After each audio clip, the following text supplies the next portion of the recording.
G'day and welcome. I'm Callista Hannah. That's the magpie. I'm Callista Hannah, and that was cringy. Hello.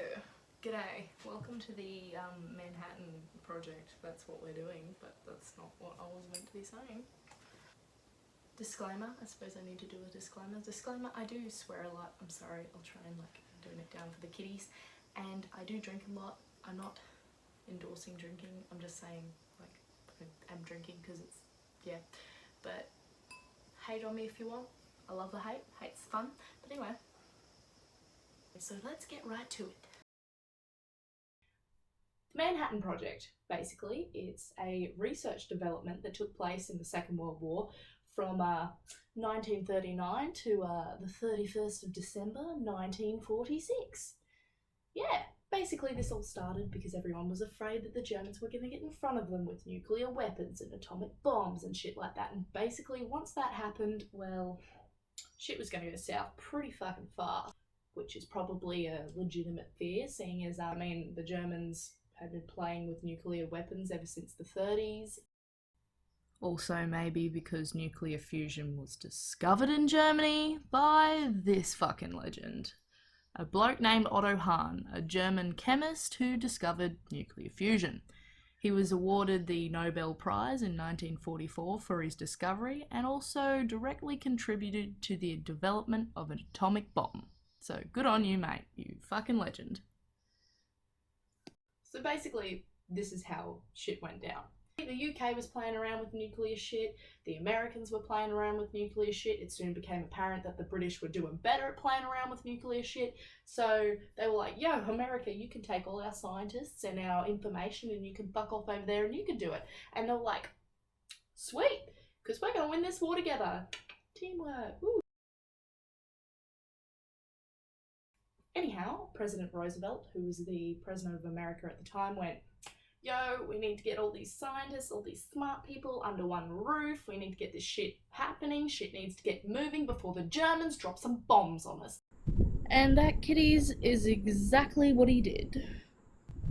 So basically, he chucked all these intelligent fuckers into one room and said, yo, you're going to build an atomic bomb, and this bloke over here is going to be in charge, Robert Oppenheimer, who would be soon come known as the father of the atomic bomb. And by the way, the military's going to be in charge of you guys, so I hope you don't mind. Yeah, anyhow, this was all happening because shit's scared of the Germans, you know? They're going to get in front of us and whatnot. I mean, that could have been true because the Germans had a lot of very smart scientists who just so happened to have fled from Germany to America and England and such, and were now working on the Allies' bombs and shit. Because they were just like, yeah, nah, fuck this shit, we're out. Anyhow, President Roosevelt goes, righto, all you fuckers get into this section here. We're going to get everybody under one roof. And that section was called Los Alamos, New Mexico, which was pretty much a top secret city, shrouded in secrecy. Just shit was not coming in, shit was not going out. This shit was real. 1,500 people were actually working on this experiment, this project, these two massive fuck off bombs, and the whole ordeal cost $2 billion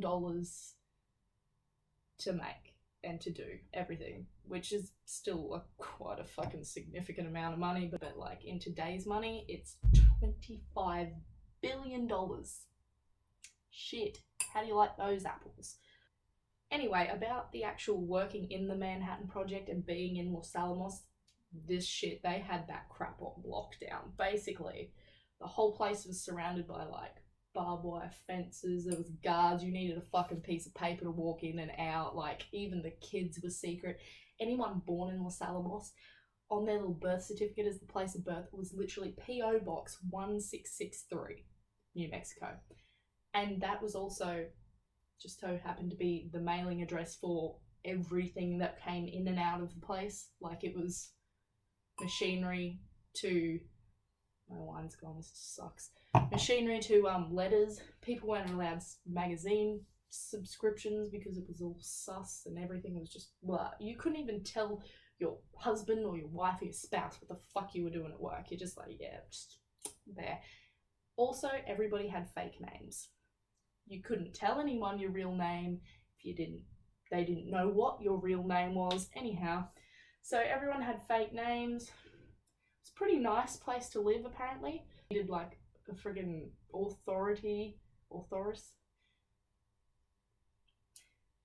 You needed authority to leave work. Basically, somebody had to let you leave work. You couldn't be like, yo, bro, I'm gonna fucking be sick. They're gonna be like, no, you don't have authority to leave. In 1944, the bombs started being tested. So basically, my egg's still hot. They started testing them throughout this year. That's when they tested the big bomb in New Mexico, which is actually where you see most of those pictures of the atomic bomb.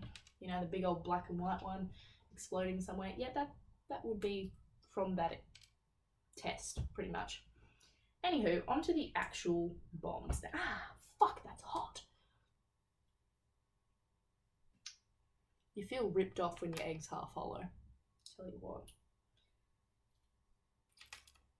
Basically, the Manhattan Project, these two bombs that they made, which his name was Little Boy and Fat Man, they were made for the purpose of making the Japanese surrender.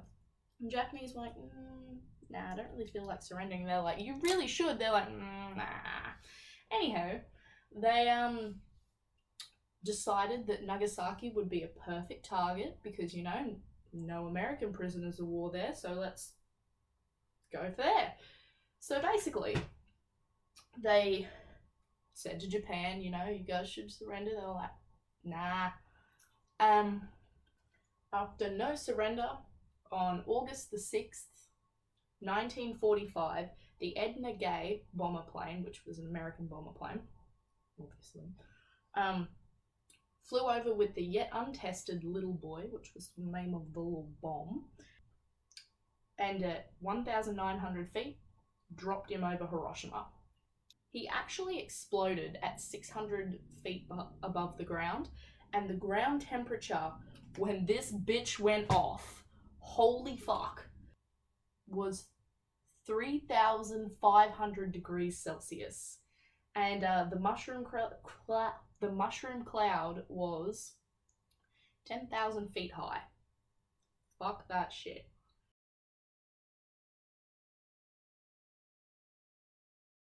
Basically, it caused death and damage over a 5 square mile radius. Fucked. And so, America said to Japan again, yo bro, you want to surrender? That was a bit of a fucked blow. They were like, nah, we'll live. So they were like, okay. And 3 days later, without a surrender, on the 9th of August, 1945, Fat Man was the name of the bomb. Fat Man was dropped over Nagasaki, which was the site of a torpedo building site. That shit was bad. It destroyed more than 3 square miles of city and everything inside it, basically. The two bombs combined together absolutely fucking totaled 2 cities and had a joint death toll of 100,000 people. So basically, I need to read my notes for this one.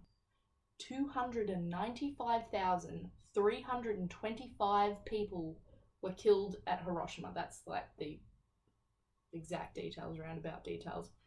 And 100,000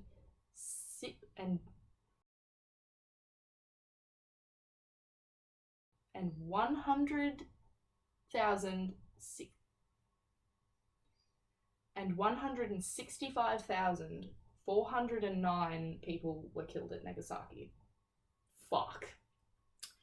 Basically, after that, Japan informed Washington, who was now under the leadership of Harry Truman because Roosevelt had died. His last words were something about, oh my, I have a terrible headache, something like that. So basically, they informed Washington, yeah, no, we're fucked. We're gonna surrender now. And they officially surrendered on August 14th, 1945. Also, the Manhattan Project was code for the American-led effort to produce a functional atomic weapon. And that's the T. Yeah, you know, because you can't just run around telling every cunt you're building a bomb in the back shed. The British scientists working in the British project before the Americans took over, his names were, he was Austrian, Otto Fritsch, and German-born Brit called Rodolphe Pierles. Yes, that's what his name was. And basically that's how that shit went down. Anywho, goodbye, and good luck, and good night.